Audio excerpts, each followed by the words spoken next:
What the fuck is up, y'all? Scotty Balls up on here. I'm wondering why the fuck nobody's live right now. You know, there's no fucking live streams tonight or what?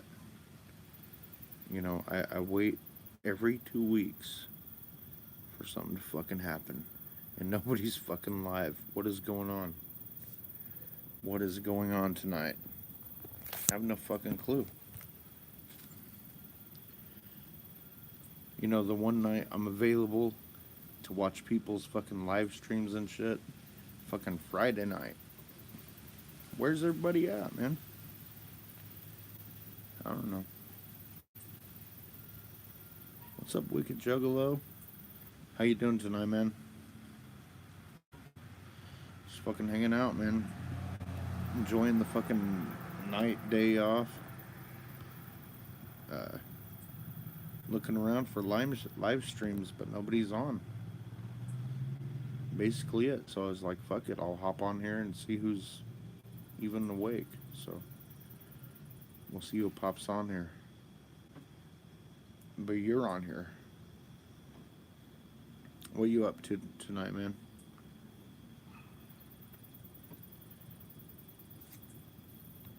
There ain't shit going on tonight.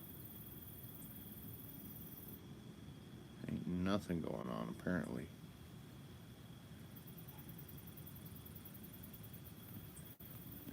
But I'm just fucking brainstorming, got all kinds of shit going on. A lot of fucking motors running. You know?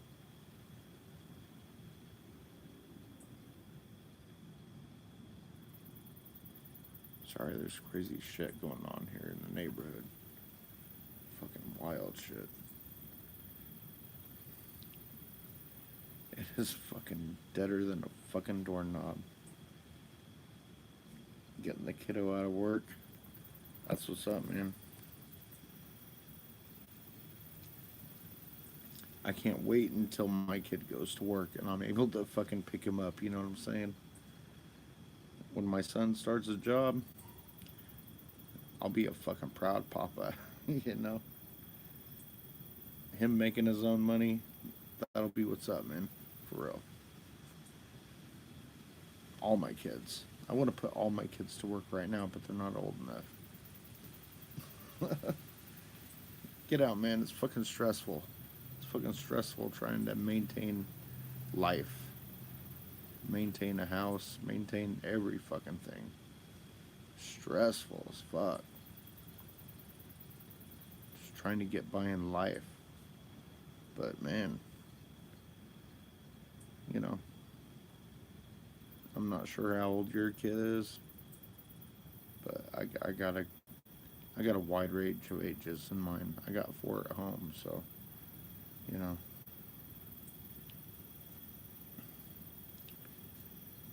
4 of the little ones.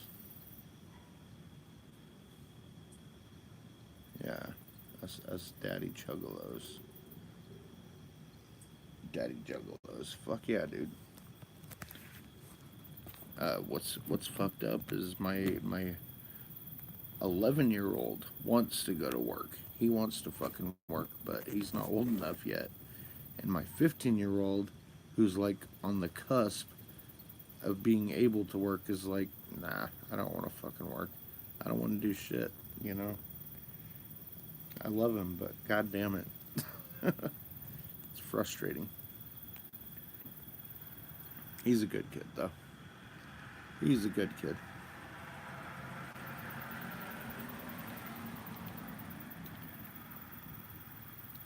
I'm not sure what the big talk is right now, you know? Everything fucking Gorilla Voltage, is that the biggest fucking story right now? Here's my 2 cents on the Gorilla Voltage split, whatever. I don't fucking care. I really don't. I mean, wait, hold up, my bad. I mean, I was getting out of work. Oh, you're getting out of work. And I can't read your comment. Okay. You're getting out of work, but hell yeah, be a proud parent. Okay. Yes, I'm a proud parent. I thought you were getting your kid, is what I read. That's what I read. That's alright. That's all good. Yeah, I'm doing the best I can, man.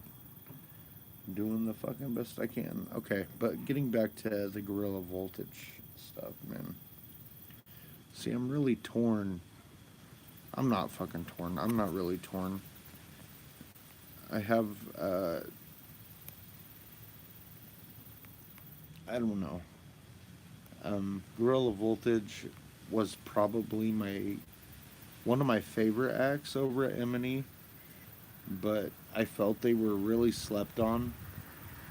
I felt they weren't treated fairly, I guess, with the release of their first album, and they pressed them all up on CDRs to start them out. It was kind of fucked up, you know. So I'm not sure where they are as solo entertainers at this moment, Clockwork and Mr. Gray, but you know, it is what it is. It's really not heartbreaking to me. Um, it doesn't make me like think poorly of the management at M&E. I think it was like a. It could have been, you know. I don't know. I don't really fucking care. It has nothing to do with me, really. Why would I give a shit? So, you know. But what does concern me, and what does revolve around my life, is my family and my motherfucking brothers and sisters.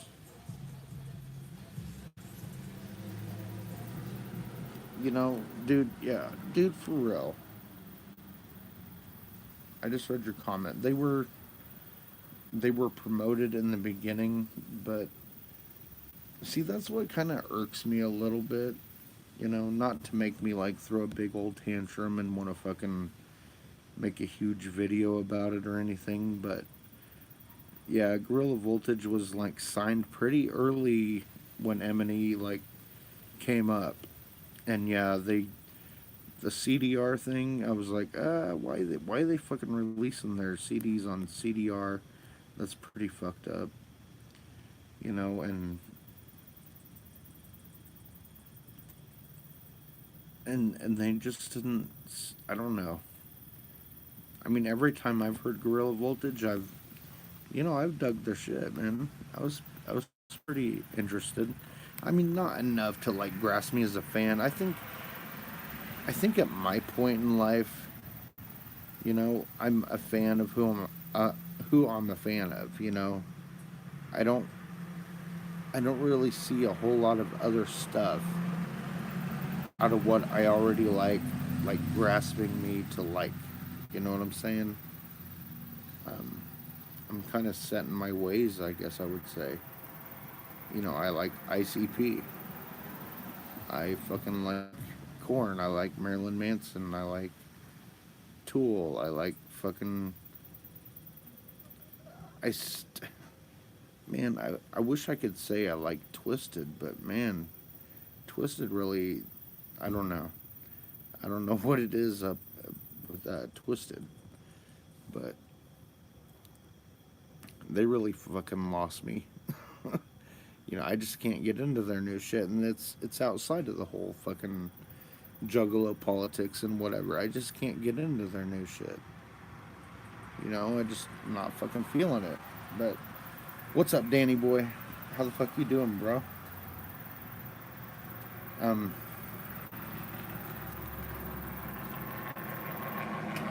yeah, but Gorilla Voltage, the tracks they did put out, and I watched the videos too. I was like, yeah, this sounds pretty good. This was pretty good stuff. M&E just being a newly born record label at the time, Twisted doing their own thing, signing their own artists. Yeah, Gorilla Voltage seemed like a good fucking fit there for a hot minute, and then it was like nothing. And how long's that been going on? Yeah, so the whole Gorilla Voltage thing, I got nothing but love for fucking. I think where my loyalty is with my friends, and a person I've come to like be a pretty good friend, acquaintance, business partner of is fucking Kung Fu Vampire. And he's boys with fucking Gorilla Voltage. So I'm sure this whole split between them is like, this was before, this was around Damn Dirty Apes time. So I'm like, yeah, I feel bad for fucking Kung Fu Vampire right now. I really could give a fuck less about Gorilla Voltage splitting up. It's like seeing another person having a split between friends. I don't know. It don't really concern me, so I'm not that too fucking twined with it. But it's still there on the back burner, I guess I would say. It's not like immediate to my feelings, but I feel bad for fucking Kung Fu Vampire, and that's basically it. Fuck everybody else. You know, I don't know. That's where my fucking yeah. See, same with me, Danny boy. I only heard well. I have the fucking first Gorilla Voltage album that was released digitally through Emini, and I dug a few songs on it. Some of it was cringy as fuck. Some of it was, it sounded good. They played off each other, and it sounded pretty decent. Um, like I can't even think of the fucking song. The video, I think of because the chick in the video like was fucking, you know, sexy for some reason. I don't know why, but it looked like she wanted nothing to do with the video, and she was carrying like a gun. She was like a security cop. I can't even remember the name of the song. I have to go back and watch the video, but she was kind of sexy for some reason, and I don't know. And I only remember we're playing Pokemon Go. That's like the only lyric I remember right now from Gorilla Voltage. You know, they just weren't something that really stuck to me. They weren't like something that really struck in my brain as something I'd want to like, want to go back and listen to their old shit and try to catch up on their careers or nothing. I'm past that shit. I did that shit with fucking ICP, man. I did that shit with Twisted, and look where the fuck that. I went back into all the fucking discography. I started with ICP like back on Riddlebox, and then like got into other music, and then I got back into them around Jekyll Brothers time. It was like right before Jekyll Brothers dropped. I listened to Malenko, and the fucking girlfriend I had at the time, we got. Remember that music site or music BMG Music? You got like 8 free CDs if you paid like 2 cents or some shit like that. Great Malenko was one of those fucking CDs at the time, and we got it. And she's like, "I don't like this CD. Let's send it back." But I was listening to other music at the time because back then, I don't know. That's a whole nother fucking story during that period of my life. But ICP was totally intertwined in there. Uh, Ringmaster, fucking Riddlebox. Great Malenko at the time was fucking kind of forgotten about until I broke up with this bitch and I went back and I watched Shockumentary and I fucking, you know, went back into their discography. Heard Forgotten Freshness, was hearing like Fuck Off EP, the Carnival Christmas, every fucking Terror Wheel, Beverly Kills, They had such an extensive catalog even back then, you know? And so that's what really got me into it, you know? But I don't even know. We're talking about Gorilla Voltage and I'm on ICP for some reason. I'm trying to read this chat. Hold on. What's up, Danny Boy? What's cracking? 505 Juggalo. Yeah.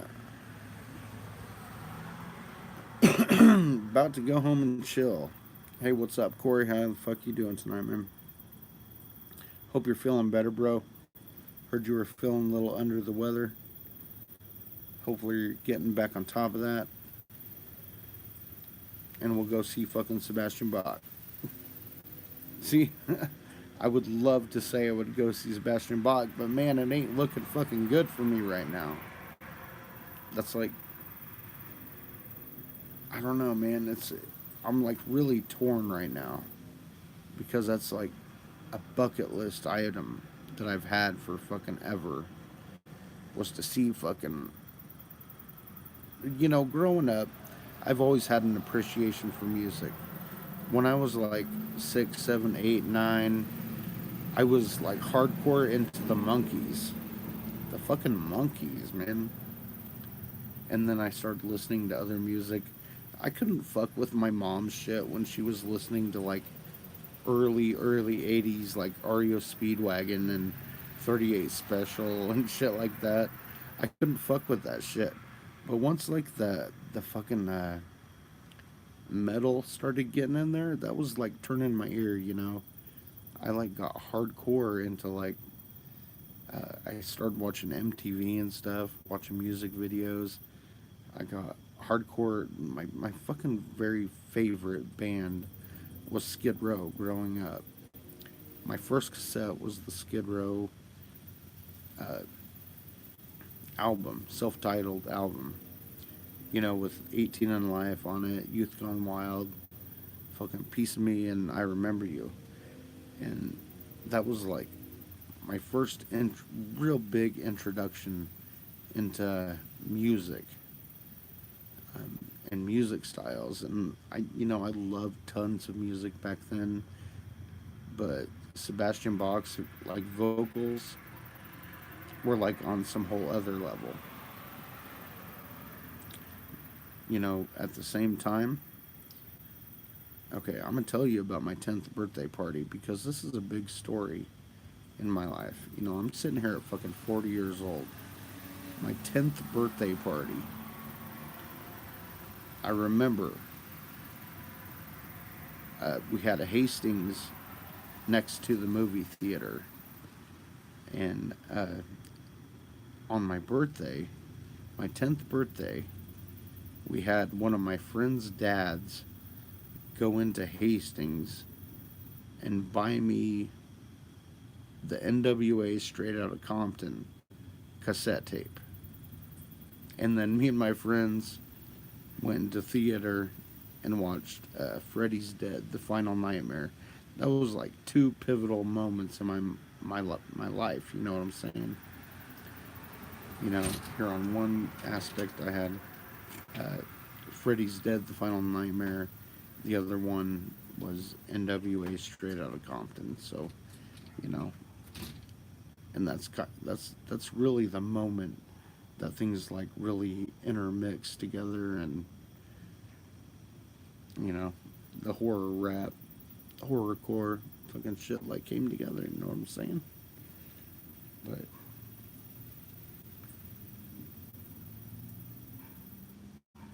I thought that was a pretty big pivotal moment. I mean, I could go into all the fucking crazy shit I went through in childhood, but that's another video, another time. I don't want to go in through all that. Not a good time to do that right now. I think I've been drinking a little too much tonight to delve into that shit, but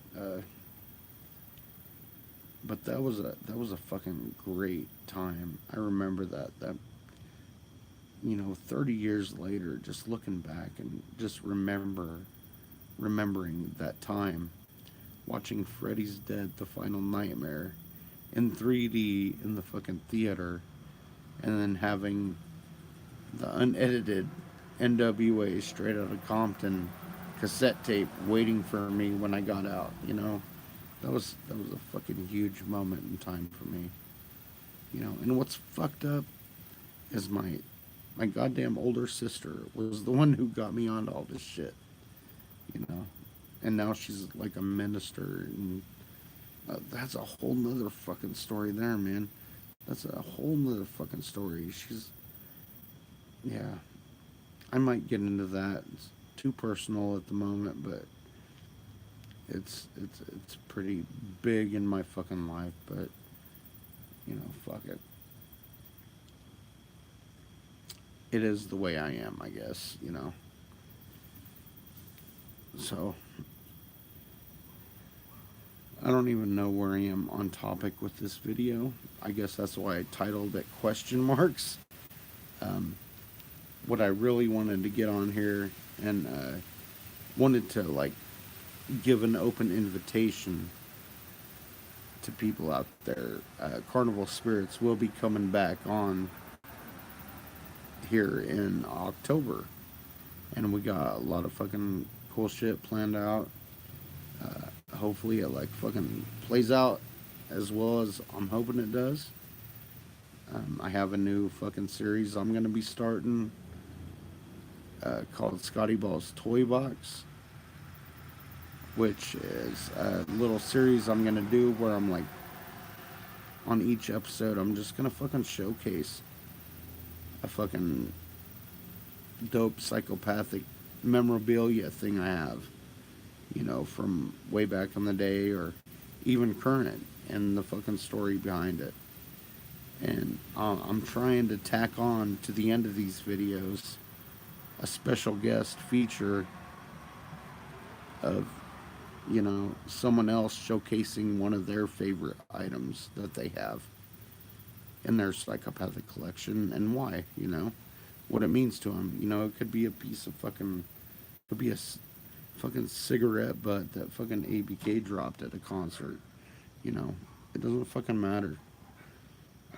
I just think, you know, people have, over the years, have accumulated some cool shit just being in this culture, and I wanted to kind of showcase that. And I don't see it anywhere else on YouTube, so I wanted to fucking do it myself because I want to fucking see it. Nobody else is doing it, so I'll fucking do it, you know. So I thought it would be a interesting thing, you know. Yeah, Danny boy, if you got some shit, if you got some cool shit in your collection that you're like really proud of and you'd never fucking let go of, man, I want to showcase that shit on Carnival Spirits, you know, on Scotty Ball's Toy Box. It's coming up. You know, I got the first video lined up. I'm still waiting on the next few. What do you call it?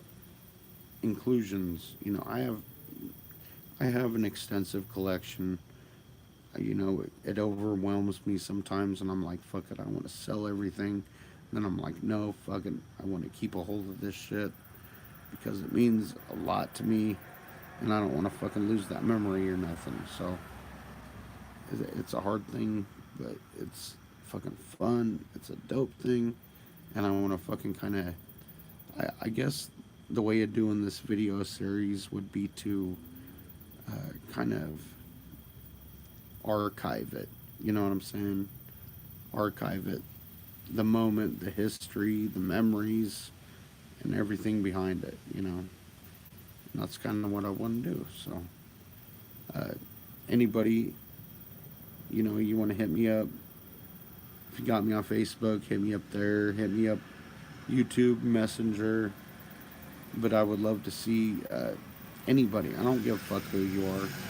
Even if you don't make videos and you're just like, hi, I'm fucking Dorothy, and I have this fingernail monoxide left me at the fucking Abominations tour right before they left Psychopathic. You know, I don't give a fuck. That's a dope story. I want to fucking hear it. So, you know, fucking send me your vids. Submit your video submissions. hit me up. I'll tell you how to do it. You know, I'll walk you step by step through it if you need help doing it. But it's gonna be a cool series, man. I'm really excited about popping it off. Um, I'm not just wanting to showcase my shit. There's if you're on Facebook and you're part of the Psychopathic Museum, there are so many people there with so many awesome, like old school relics and shit from this world. Like so many different variants of so many different albums, and it's like they're experts on this shit, but they're not really into the culture, you know. And like, I'm like, well, fuck, man, you're really into the collecting aspect, share some of your expertise on that shit. So, but I haven't really reached out to a whole lot of people yet. I will be because Kelly Green kind of lighted a fire under my ass to get this shit going. And so much love to him. But much fucking love to everybody out there, man. Everybody's keeping going strong every day, doing everything we can. You know, love to every. I don't give a fuck who you are. Uh, Anybody checking this video out, even if you fucking hate me, hate what we're doing, I'm just trying to preserve the culture and somehow, you know, it's gonna go strong for a long time. But at this point in time, I'm doing what I can, you know, be it from my animations to what I will be doing on Carnival Spirits to what I have done on Carnival Spirits. Um, the community out there is great. Some really good people out there. So reach out. Even if people seem unreachable, we're not. We're not fucking unreachable. So much love, y'all. I'm gonna wrap this up. I gotta pee really bad. I drank too many fucking beers. So much fucking